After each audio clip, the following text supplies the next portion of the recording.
Hi, I'm Claire Varley and welcome back to the home of EDFL Web TV, the Pascoe Vale Hotel. This season we'll be coming to you weekly right here on the EDFL YouTube channel, so make sure to subscribe to keep up to date with all our videos. It's been another big week in the EDFL, so let's jump straight into the issues.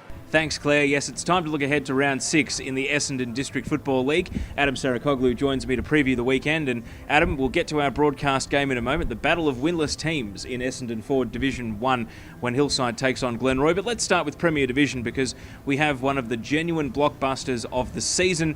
We'd put the target on Aberfeldy versus Pascoe Vale the week after, but they may not necessarily arrive unbeaten in this game because Pascoe Vale versus Greenvale, even though it is at Rayburn Reserve, this one is going to be a major challenge. And can Paco lay down another marker the way that they did so emphatically against Strathmore a couple of weeks ago? Massive game this one, and from what I understand, Paco are pretty warm favourites among a lot of pundits within the EDFL, but I'm going the upset tail. I think Greenvale gets the win at Rayburn Reserve on Saturday, and the reason is Pascoe Vale's had too many soft kills. They're kicking 180 points nearly every week at the moment and winning games very, very easily. They haven't really been challenged too much yet. Strathmore came relatively close, I suppose, maybe, at certain stages, but they were undermanned. Greenvale are flying at the moment themselves. They've got a couple of Marrick boys that are absolutely dominating, and I believe I might be tipping this game based on recent years and the success that Greenvale's had. That's maybe why I'm tipping them.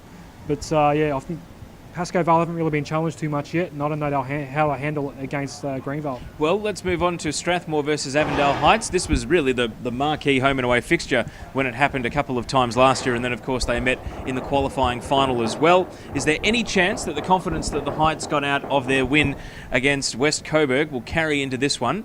Can they get something started against Strathmore here, or do they get knocked straight back down? I think it'll be a very close game, this one, Teo, and looking forward to it. Strathmore obviously have had the week off, which probably helps them after that Pascoe Vale loss. So I'm going to stick with Strathmore. Avondale Heights have only beaten West Coburg so far.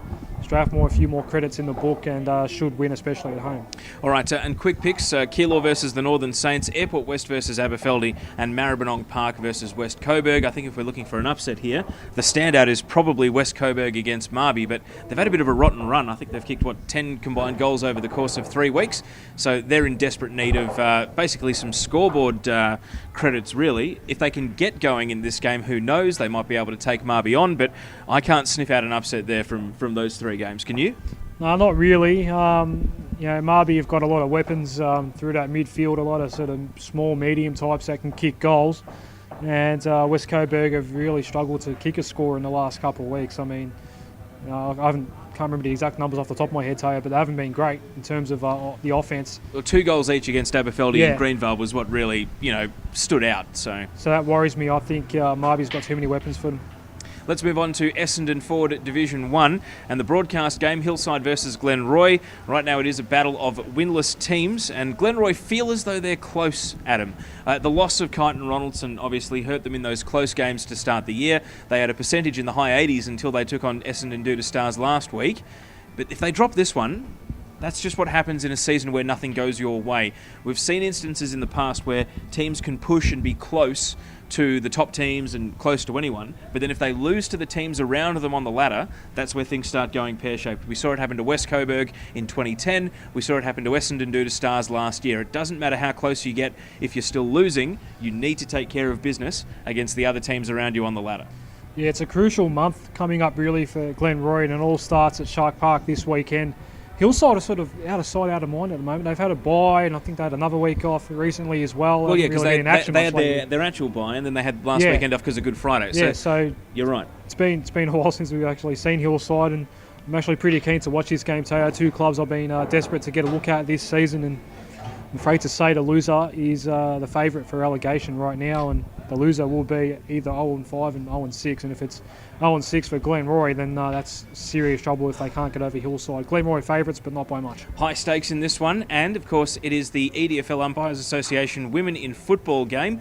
It's going to be an almost all-female umpire crew. Unfortunately, we've had some injuries, Adam, that have denied us all-female umpires for the under-18s, reserves and seniors, but at this game they're going to be wearing the pink uniforms. There's going to be a fundraiser for the Cancer Council of Australia. We hope you donate and also show respect to the umpires over the fence at all games this weekend, not just Hillside versus Glenroy.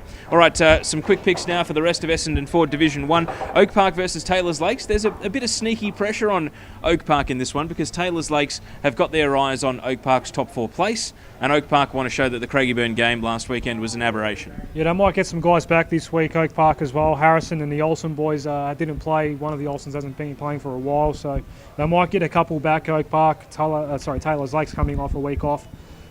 Still think Oak Park will win though. Doodle Stars taking on Tullamarine. This is the legitimacy test for Tullamarine. If they come out and win this, then all of a sudden we have to start putting them in a 3-team conversation with Craigieburn and Essendon Doodle Stars. I suspect the Stars will win, but I really don't want to go too hard on the margin here. I reckon Tulla will make them earn it, and this one will be close. Yeah, this one will be particularly good to watch, Teo, and the big ground just might suit Tulla a little bit as well, because I know they like to use the ball and they like open grounds. They ground themselves at Leo Deneen Reserve. I'll get that one out. Their ground's quite big in itself, so they might not mind playing at Nipper Jordan Oval, but I still think Doodles will win.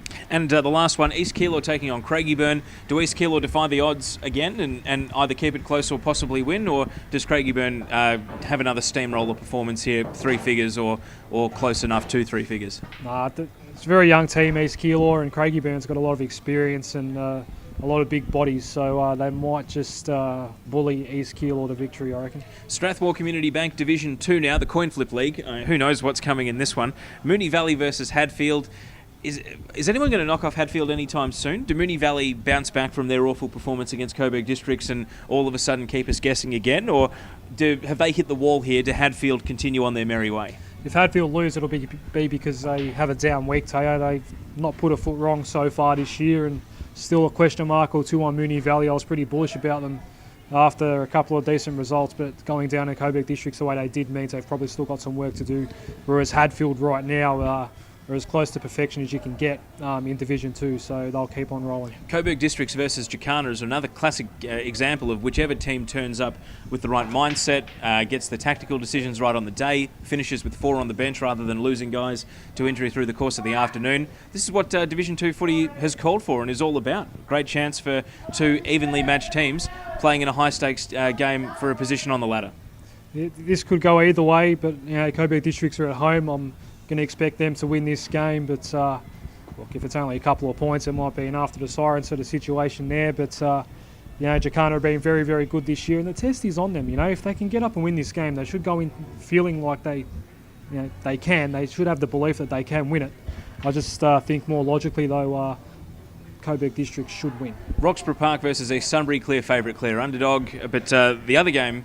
This is the intriguing one. Keilor Park versus Burnside Heights. Is it fill the boots once they get Burnside on the canvas? Does Keilor Park go on and win it by 3 figures, get a bit of positive momentum? Or will they actually struggle to win this one and could even be in a situation where they're battling and trying to deny Burnside Heights their first ever win over an established team in the division? I personally think it will be the former. Unfortunately for Burnside Heights, I think once Keilor Park get that sniff of a win in the nostrils, they may well go on and power through. I'm somewhere in the middle. They won't struggle to win this game, Keilor Park, but they won't win it by 100 either. They'll have a couple of good quarters and probably stretch it out to 50, 60 points. So I'm expecting that to be the margin roughly. But look, real test for Burnside Heights as well. I mean, they should go into this game feeling they're a sneaky chance of winning, and more than a sneaky chance. They should be going in feeling rather confident to win this game. I don't think they will though.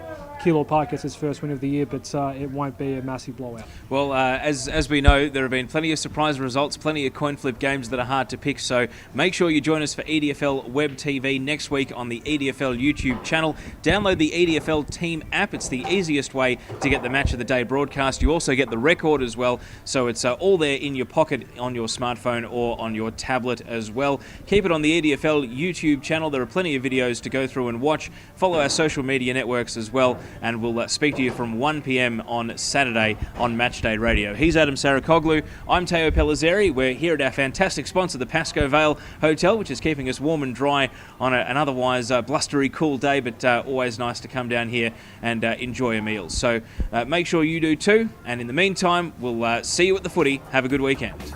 That's it for this edition of EDFL Web TV. Make sure to subscribe to this channel so you can get all our updates as soon as they go online. I'm Varley, and we'll see you back here at the Pascoe Vale Hotel soon.